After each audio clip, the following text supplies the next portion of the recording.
అందరికీ నమస్కారం. Tech Fox Telugu YouTube ఛానల్కి స్వాగతం. ఈ సెషన్లో నేను మరొక జావా ఇంటర్వ్యూ క్వశ్చన్ని మీకోసం ఆన్సర్ చేయబోతున్నాను. ఆ క్వశ్చన్ వచ్చేసి, what is the actual purpose of specifying static keyword before variables and methods in Java? Java ప్రోగ్రామింగ్లో మనము ఒక క్లాస్ కింద వేరియబుల్స్ని మెథడ్స్ని క్రియేట్ చేస్తాం. అయితే ఆ వేరియబుల్స్ మెథడ్స్ ముందట మనం స్టాటిక్ కీవర్డ్ అనేది అప్పుడప్పుడు వాడతాము. అసలు ఎందుకు వాడతాము, దానివల్ల ప్రయోజనాలు ఏంటి అనేది, ఈ క్వశ్చన్ అండి. ఎందుకు వాడతామండి? అసలు జావా ప్రోగ్రామింగ్ లో ఈ వేరియబుల్స్ అండ్ మెథడ్స్ ముందర స్టాటిక్ పెట్టడం వల్ల ఒక లాభం ఉంటుందండి. ఆ లాభం వల్లనే చాలా మంది వాళ్ళ ప్రాజెక్ట్స్ లో ఈ static keyword variables and methods ముందర పెడతారు. ఓకే, ఎందుకు అంటే ఎప్పుడైనా సరే ఈ యొక్క స్టాటిక్ కీవర్డ్ మెన్షన్ చేసిన వేరియబుల్స్ ని మెథడ్స్ ని ఆ క్లాస్ యొక్క బయట నుంచి యాక్సెస్ చేయాలనుకుంటే మనం ఆబ్జెక్ట్ క్రియేట్ చేయాల్సిన అవసరం లేదండి. అదే యొక్క ఓకే క్లాస్ పేరుతోటి ఈ యొక్క వేరియబుల్స్ ని మెథడ్స్ ని మనం యాక్సెస్ చేసుకోవచ్చు. అంటే ఒక లైన్ తగ్గిపోతుంది అండ్ సింపుల్ గా మనం ఈ యొక్క స్టాటిక్ వేరియబుల్స్ ని మెథడ్స్ ని యాక్సెస్ చేసుకోవచ్చు. వేరే వేరే కాన్సెప్ట్స్ వైజ్ గా, థియరిటికల్ గా చాలా ఉండొచ్చు అండి. నాలెడ్జ్ వైజ్ గా వేరియబుల్స్ మెథడ్స్ స్టాటిక్ కీవర్డ్ గురించి చాలా ఎక్స్ప్లెనేషన్ ఉండొచ్చు. కాకపోతే అసలు కారణం ఏంటి, జనాలు ఎందుకు స్టాటిక్ కీవర్డ్ ఎందుకు వేరియబుల్స్ మెథడ్స్ ముందర వాడతారంటే, ఈ వేరియబుల్స్ అండ్ మెథడ్స్ ని ఓకే మనము బయట క్లాస్ బయట నుంచి యాక్సెస్ చేసుకోవాలంటే, ఆబ్జెక్ట్ క్రియేట్ చేయాలి జనరల్ గా. అయితే ఇప్పుడు స్టాటిక్ కీవర్డ్ లేదంటే వేరియబుల్స్ మెథడ్స్ కి ఏదైతే క్లాస్ లో ఈ వేరియబుల్స్ మెథడ్స్ ఉన్నాయో ఆ క్లాస్ కి మనము ఆబ్జెక్ట్ క్రియేట్ చేసి ఆబ్జెక్ట్ రిఫరెన్స్ తోటి మనం ఈ వేరియబుల్స్ మెథడ్స్ ని యాక్సెస్ చేసుకోవాలి. కాకపోతే ఎప్పుడైతే మీరు వీటిని స్టాటిక్ అని మెన్షన్ చేశారో అప్పుడు మీరు ఆబ్జెక్ట్ క్రియేట్ చేయాల్సిన అవసరం లేదు. క్లాస్ బయట నుంచి కూడా వీటిని యాక్సెస్ చేసుకోవచ్చు ఆబ్జెక్ట్ క్రియేట్ చేయకుండా.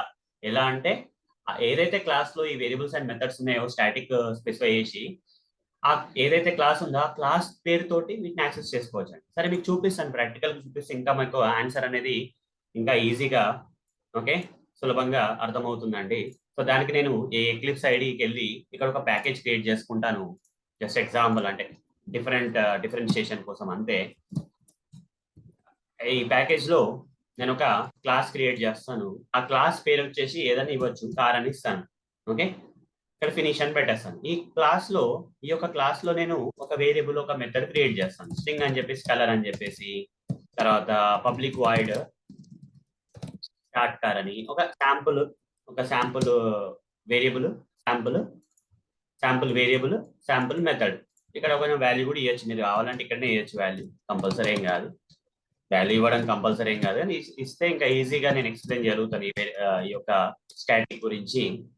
ఇక్కడ కార్ స్టార్టెడ్ అని ప్రింట్ చేస్తాను. ఎప్పుడైతే ఈ మెథడ్ కాల్ అయిందో కార్ స్టార్టెడ్ అని ప్రింట్ అయింది. సరే, ఇప్పుడు ఈ క్లాస్ లోపల ఒక వేరియబుల్ ఉంది, మెథడ్ ఉంది, బాగానే ఉంది. కానీ స్టాటిక్ అని ఉందా అంటే లేదు. అలాంటి పరిస్థితుల్లో నేను ఈ యొక్క వేరియబుల్ అండ్ మెథడ్ ని క్లాస్ బయట నుంచి యాక్సెస్ చేసుకోవాలంటే ఇక్కడ డెమో అనే క్లాస్ క్రియేట్ చేసి మెయిన్ మెథడ్ క్రియేట్ చేసి ఆ మెయిన్ మెథడ్ లోపల నేను కోడ్ రాస్తానండి. ఆ కోడ్ ద్వారా ఈ యొక్క వేరియబుల్ ని మెథడ్ ని యాక్సెస్ చేద్దాం అనుకుంటే నేను ఏం చేయాలి అంటే, ఫస్ట్ ఈ క్లాస్ ఇవి స్టాటిక్ కాదు కాబట్టి ఈ క్లాస్ కి నేను ఒక ఆబ్జెక్ట్ అనేది క్రియేట్ చేసుకోవాలి. Car C is equal to new car అని చెప్పేసి ఒక ఆబ్జెక్ట్ క్రియేట్ చేసుకోవాలి. క్రియేట్ చేసిన తర్వాత ఈ యొక్క ఆబ్జెక్ట్ రిఫరెన్స్ ఉంటుంది కదా, ఆ ఆబ్జెక్ట్ రిఫరెన్స్ ద్వారా system.out.println సి డాట్ కలర్ తర్వాత సి డాట్ స్టార్ట్ కార్ అని చెప్పేసి యాక్సెస్ చేసుకుంటాను. ఓకే, ఇక్కడ ఆబ్జెక్ట్ అనేది క్రియేట్ చేయాలి తప్పనిసరిగా, ఎందుకంటే ఈ వేరియబుల్స్ స్టాటిక్ కాదు కాబట్టి ఈ యొక్క క్లాస్ కి ఆబ్జెక్ట్ క్రియేట్ చేసి ఆ ఆబ్జెక్ట్ రిఫరెన్స్ ద్వారా మనం యాక్సెస్ చేసుకుంటున్నాం. బాగానే వర్క్ అవుతుంది. ఓకే, ప్రాబ్లం ఏం లేదు. మరి జనాలు ఈ యొక్క స్టాటిక్ కీవర్డ్ ఎందుకు వాడతారంటే ఇప్పుడు చూపిస్తాను. ఇప్పుడు ఇంతకుముందు స్టాటిక్ లేదు కదా, ఇక్కడ నేను స్టాటిక్ అనే కీవర్డ్ ఇక్కడ స్పెసిఫై చేశాను. ఇక్కడ మెథడ్ ముందర కూడా స్టాటిక్ అనే కీవర్డ్ మెన్షన్ చేసినప్పుడు ఇవి రెండు వేరియబుల్ అండ్ మెథడ్ వచ్చేసి క్లాస్ లోపల స్టాటిక్ మెంబర్స్ అయిపోయినాయి. ఓకే, అప్పుడు మీరు యాక్సెస్ చేసుకోవడానికి ఈ యొక్క లైన్ రాయాల్సిన అవసరం లేదండి, ఆబ్జెక్ట్ క్రియేట్ చేయాల్సిన అవసరమే లేదు. ఎలా మరి యాక్సెస్ చేసుకోవాలంటే ఆబ్జెక్ట్ రిఫరెన్స్ తోటి కాకుండా క్లాస్ పేరుతోటి. క్లాస్ పేరు ఏముంది, car dot colour, car dot start car. Okay, ఇట్లా అండి. ఎంత సింప్లిఫై అయిపోయింది చూడండి, ఎంత సింపుల్ గా ప్రోగ్రామ్ రాయగలిగినాం. ఒకవేళ ఈ వేరియబుల్స్ అండ్ మెథడ్స్ క్లాస్ లోపల ఉన్న వేరియబుల్స్ మెథడ్ స్టాటిక్ టైప్ అయితే వాటికి ఆబ్జెక్ట్ క్రియేట్ చేయాల్సిన అవసరం లేదు. బయట క్లాస్ నుంచి యాక్సెస్ చేసుకోవాలంటే ఆబ్జెక్ట్ క్రియేట్ చేయాల్సిన అవసరం లేదు. ఆ క్లాస్ పేరుతోటే మనం యాక్సెస్ చేసుకోవచ్చు. ఎందుకంటే రన్ చేసి చూపిస్తాను ఫస్ట్ అయితే. ఎందుకు అంటే ఎప్పుడైతే మనం స్టాటిక్ అనే కీవర్డ్ ని ఓకే ఈ వేరియబుల్స్ అండ్ మెథడ్స్ ముందర పెట్టాము, ఇవి రెండు వచ్చేసి క్లాస్ కి సంబంధించిన వేరియబుల్స్, క్లాస్ సంబంధించిన మెథడ్స్ కింద కన్వర్ట్ అయిపోతాయండి. అందుకోసం మనం క్లాస్ పేరు వాడతాము. ఒకవేళ మీరు స్టాటిక్ కీవర్డ్ ఇక్కడ వాడకపోతే వాటిని ఇన్స్టెన్స్ వేరియబుల్స్, ఇన్స్టెన్స్ మెథడ్స్ అంటామంటే ఈ యొక్క క్లాస్ యొక్క ఆబ్జెక్ట్ సంబంధించిన వేరియబుల్స్ మెథడ్స్ అని అర్థం. ఓకే, ఈ క్లాస్ కి ఎన్నెన్న ఆబ్జెక్ట్స్ క్రియేట్ చేయొచ్చు. Okay, instance variables, instance methods ఏమో క్లాస్ సంబంధించినవి కాదు, ఈ క్లాస్ యొక్క ఆబ్జెక్ట్స్ సంబంధించినవి. అదే నేను స్టాటిక్ పెడితేనేమో ఈ యొక్క ఈ యొక్క వేరియబుల్స్ అండ్ మెథడ్స్ వచ్చేసి క్లాస్ సంబంధించిన వేరియబుల్స్ అండ్ క్లాస్ సంబంధించిన మెథడ్స్. అప్పుడు క్లాస్ పేరుతోటే మనం యాక్సెస్ చేసుకోవచ్చు, ఆబ్జెక్ట్ క్రియేట్ చేయాల్సిన అవసరం లేదు. చాలా మంది ఈ స్టాటిక్ ఎందుకు పెడతారంటే ఇలా ఇంత సింపుల్ గా, ఇంత ఈజీగా మనము ఒక వేరియబుల్స్ ని, మెథడ్స్ ని ఆ యొక్క క్లాస్ బయట నుంచి యాక్సెస్ చేసుకోవచ్చు అంటే ఖచ్చితంగా స్టాటిక్ వాడతాం కదండి. అట్లా ఓకే, అట్లా ప్రతి ప్లేస్ లో స్టాటిక్ వాడాల్సిన అవసరం లేదు.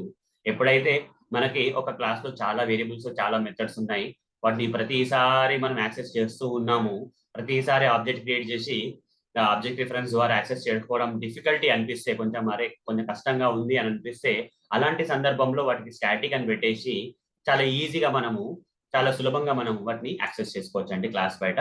సో అందుకోసమే ఓకే, ఇదంటే యాక్చువల్ పర్పస్ అంటే ఇదే అండి. యాక్చువల్ మనకి ఎందుకు స్టాటిక్ కీవర్డ్ అనేది వేరియబుల్స్ అండ్ మెథడ్స్ ముందర పెడతాం అనే దానికి ఇదే అండి ఆన్సర్. ఇంకా చాలా కాన్సెప్ట్ ఉంది స్టాటిక్ కీవర్డ్స్ చుట్టూరా, కానీ నేను ఈ యొక్క క్వశ్చన్ తగ్గట్టే ఆన్సర్ ఇచ్చాను. ఓకే, క్లాస్ బయట వాటిని క్లాస్ పేరుతో యాక్సెస్ చేసుకోవచ్చు, ఆబ్జెక్ట్ క్రియేట్ చేయాల్సిన అవసరం లేదనేది ముఖ్య ఉద్దేశం, ముఖ్య ఆన్సర్. ఈ క్వశ్చన్ కి ముఖ్య ఆన్సర్ అండి. ఓకే, సరే అండి, మీకు ప్రాక్టికల్ గాను థియరిటికల్ గాను మీకు ఎక్స్ప్లెయిన్ చేశాను. నా ఎక్స్ప్లెనేషన్ కనుక మీకు నచ్చినట్టయితే తప్పకుండా ఈ వీడియోని లైక్ చేయండి. అలానే నా channel Tech Fox Telugu YouTube channel ని సబ్స్క్రైబ్ చేసుకోండి, షేర్ చేయండి, కామెంట్స్ పెట్టండి. ఓకే, సరే అండి, ధన్యవాదాలు. వచ్చే సెషన్లో కలుద్దాం. బాయ్.